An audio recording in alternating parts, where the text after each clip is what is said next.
Of course അവിടെ നടക്കുന്ന ദാരുണമായ സംഭവമാണ്.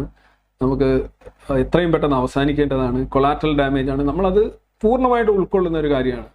അവർക്ക് ആഹാരം വേണം, അവർക്ക് വസ്ത്രം വേണം, അവർക്ക് മരുന്നുകൾ ലഭ്യമാക്കണം. ഇതെല്ലാം പൂർണ്ണമായിട്ടും അംഗീകരിക്കണം. അത് ശരിയായിട്ടുള്ള കാര്യം തന്നെയാണ്. അങ്ങനെയാണ് വേണ്ടത്. എനിക്ക് യുദ്ധങ്ങൾ നടക്കുന്നിടത്ത് എല്ലായിടത്തും ഈ ഇത്തരത്തിലുള്ള സഹായങ്ങൾ കൊടുക്കണമെന്നുള്ളതാണ് അന്താരാഷ്ട്ര നിയമം. അതിനകത്ത് സംശയമില്ല.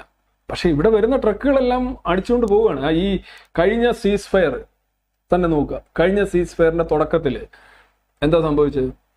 ഈ അൽ ജസീറ ചാനൽ ഞാൻ കണ്ടുകൊണ്ടിരിക്കുകയാണ്. ആ ചാനൽ എന്താണ് അവർക്കത് പിൻവലിക്കാൻ കഴിയാത്തൊരു വിഷ്വലാണ്. വലിയ ഇങ്ങനെ പെരുമ്പാമ്പിന്റെ നീളമുള്ള ട്രക്കുകൾ വരുന്നു, മൊത്തം കയറി ഹൈജാക്ക് ചെയ്യാണ്. എന്നിട്ട് എങ്ങോട്ടാ കൊണ്ടുപോവാണ്? ഇത് എവിടാ കൊണ്ടുപോകുന്നത്?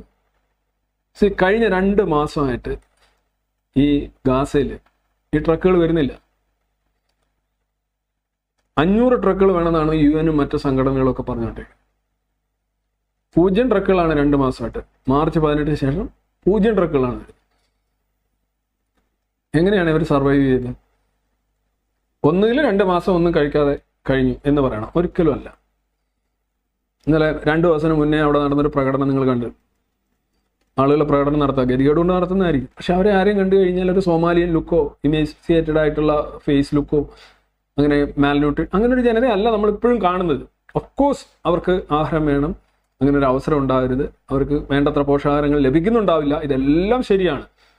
പക്ഷെ ഈ പറയുന്ന 2 ദിവസത്തിനുള്ളിൽ 14,000 കുട്ടികൾ മരിക്കും എന്നൊക്കെ പറയുന്ന രീതിയിലുള്ള സംഭവം അവിടെ നടക്കുന്നില്ല. അത് കള്ളമാണ്, അത് ഫേക്കാണ്, അത് ഫിയർ മോങ്കറിങ് ആണ്, അത് അധാർമികമായിട്ടൊരു പ്രചരണമാണ്.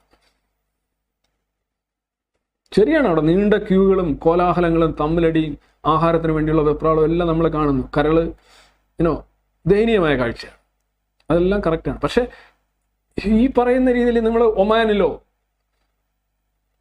ഒമാനല്ല യമൻ, സുഡാനിലോ ഒക്കെ കാണുന്ന, അല്ലെ സോമാലിയയിലൊക്കെ കാണുന്ന അതിനേക്കാൾ ഭീകരമാണെന്നാണ് ഈ 2 ദിവസമായിട്ട് ഇവിടെ കിടന്നത്. 2 ദിവസത്തിനുള്ളിൽ പലരും അങ്ങ് വലിയ വലിയ സാംസ്കാരിക നായകന്മാരും ഭരണ രാഷ്ട്രീയ നേതൃത്വങ്ങളും ഒക്കെ അങ്ങ് പ്രതികരിക്കുകയാണ്. 2 ദിവസം കൊണ്ട് 14,000 കുട്ടികൾ ഇല്ലാതാവും. അത് കുട്ടികൾക്ക് മാത്രം ആഹാരം കഴിച്ചാൽ മതിയോ? ഇതൊക്കെയാണ് വിറ്റുകൊണ്ടിരിക്കുന്നത്. എന്തോ ഹമാസിന് ശരിക്കും പ്രശ്നം എന്തുകൊണ്ടാണ്? ഈ ആഹാരവും മറ്റു കാര്യങ്ങളെല്ലാം തന്നെ ഹമാസ് പിടിച്ചെടുത്തുകൊണ്ട് പോയി അവന്മാർ കരിഞ്ഞെന്തെങ്കിലും വിറ്റ് അവന്മാരും കഴിച്ചുകൊണ്ട് ഇങ്ങനെ പോവുകയാണ്. അപ്പോൾ ഈ ട്രക്കുകൾ നീങ്ങിക്കൊണ്ടിരുന്നു കഴിഞ്ഞാൽ ഹമാസിനെ ഡിഫീറ്റ് ചെയ്യുക എന്നുള്ള ഇസ്രയേലിന്റെ ഹോസ്റ്റേജിനെ വീണ്ടെടുക്കുക എന്നുള്ള ഇസ്രയേലിൻ്റെ നടക്കാൻ ഇച്ചിരി ബുദ്ധിമുട്ടാണ്. ഇത്രയും സമയം കൂടെ എടുക്കും. അതുകൊണ്ടാണ് ഇസ്രയേൽ അങ്ങനെ ചെയ്തത്.